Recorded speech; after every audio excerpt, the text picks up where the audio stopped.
What's up? What's up? You guys haven't heard from me in a while. This video is either going to be broken up into like a segment of a lot, like an overall build, or I might post them individually. I don't know.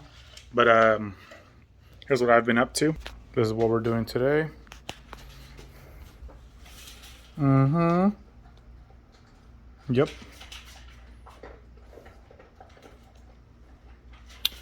Let me go ahead and show this a little bit. Completely stock, remember. I haven't done much. Not really in a rush to. But I'm thinking now with the time that's gone by, what I will do is maybe slowly start. PRL is actually coming out with quite a bit of pieces for it already. They have the cool intercooler, which I want to do. They have what I just bought, that piece. It's the piping, the intake piping. I just talked to a representative as of today, which is what, July of 23, that this fall they are coming out. They are in production, almost done with production of an actual turbo inlet pipe for this shell, which of course is better than me trying and hoping that I pick the right parts, like an Accord or an SI or a Type R. I'd rather just buy the parts, and specifically for this. The other, oh, please don't look at that. Lucky. What we just did, can you tell? Just upgraded the tires. It came on Bridgestone Taranzas. They were all seasons, like 550 treadwear. Harsh, horrible noise, road noise and vibrations and the humming. I drove these instantly smoother, more responsive. I mean, I'm not on the track, but the actual like road bumps minimized. These are softer, so they absorb a lot more. Of course, later on down the road, we'll see how they respond with some parts. The Taranzas, anything under second gear, well, of course, with traction control off, spin them, chirp them, just gone.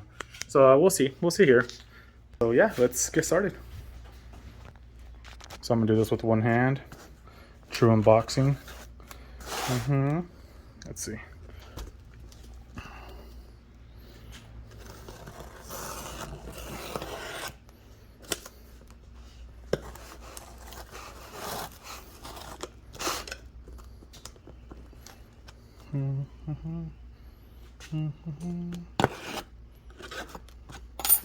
Good enough, yeah.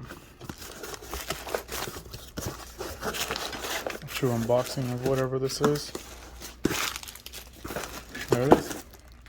That's all it is, just a nice little, you know, some 4-ply silicone, I want to say. It's a nice 4-ply.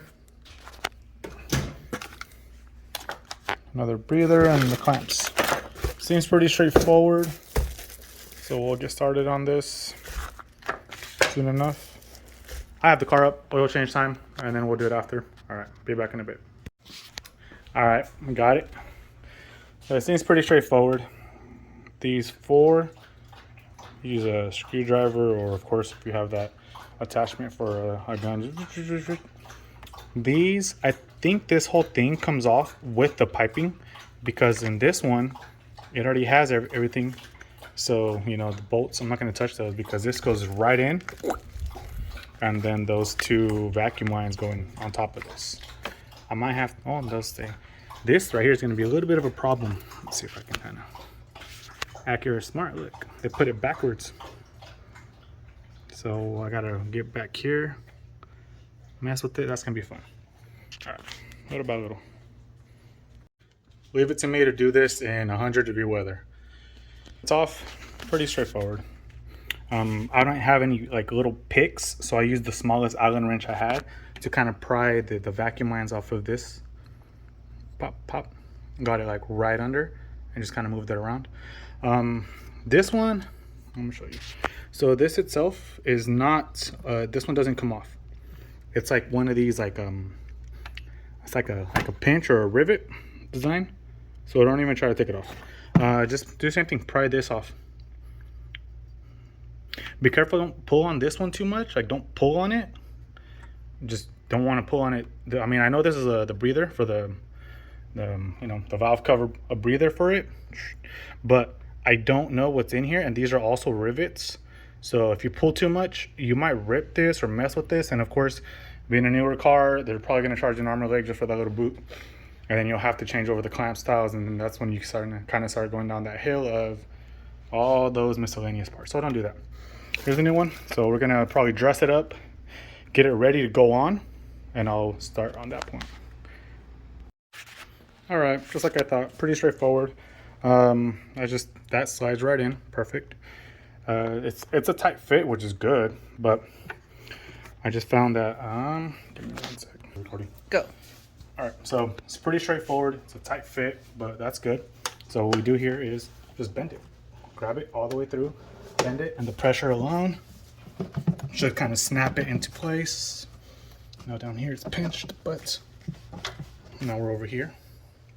This is kind of pinched in place, so I think I did that part wrong, but it's all right. Okay, there we go. Bend, snap, and pinched again. So yeah, you probably have to do this a few times just to get the bottom right.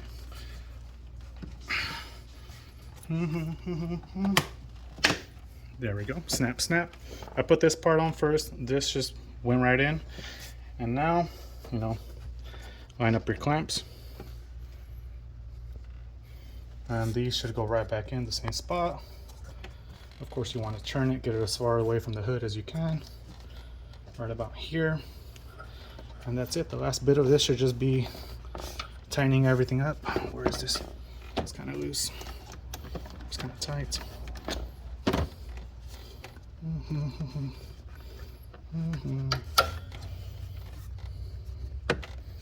we go. And of course, you know, pro tip, always put them with the head as easily accessible as possible, so always facing you this way. So that should be it. Stop it. Pause. What up? I was gonna post this, but I noticed that I didn't have an outro, so let's go ahead and finish this one up. It's been about 3 months now.